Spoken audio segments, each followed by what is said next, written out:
If you got a call from a family member who was in trouble and needed money, you'd act quickly.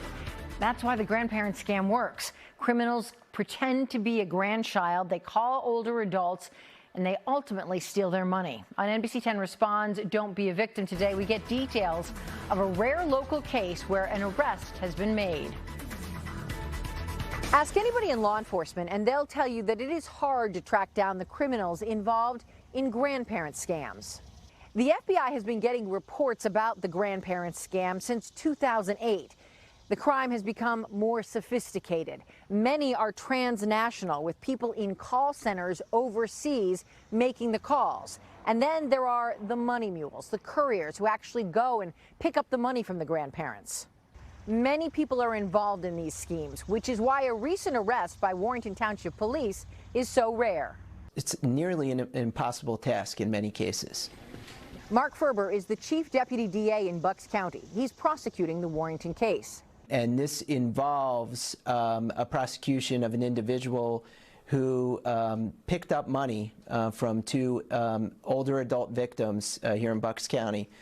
And they were under the impression that that money was going to go to pay for bail.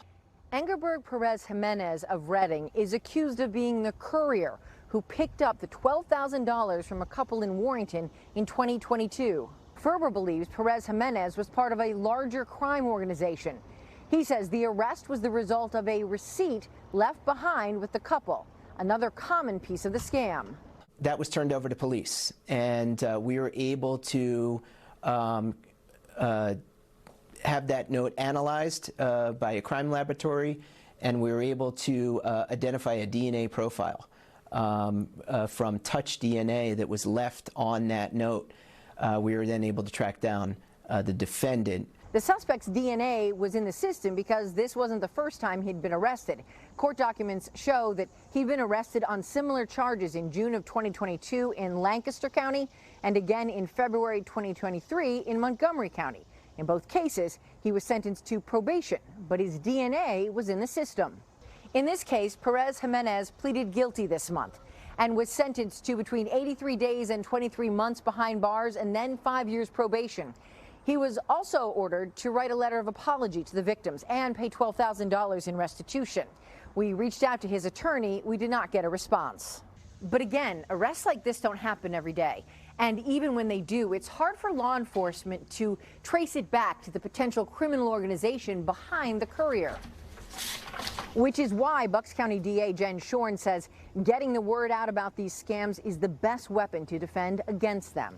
And one of the things that we have to emphasize is that there should be no shame or stigma associated with falling prey to these type of crimes. We've been telling you about grandparent scams for the last couple of weeks. The keys to prevention are talking to your family members about these scams, establish a family code word, and if you become a victim, report it immediately. As always, if you have a consumer problem, scan the QR code right there. That'll give you direct access to our NBC10 Response complaint form. You can also find it on our free NBC10 app or give us a call.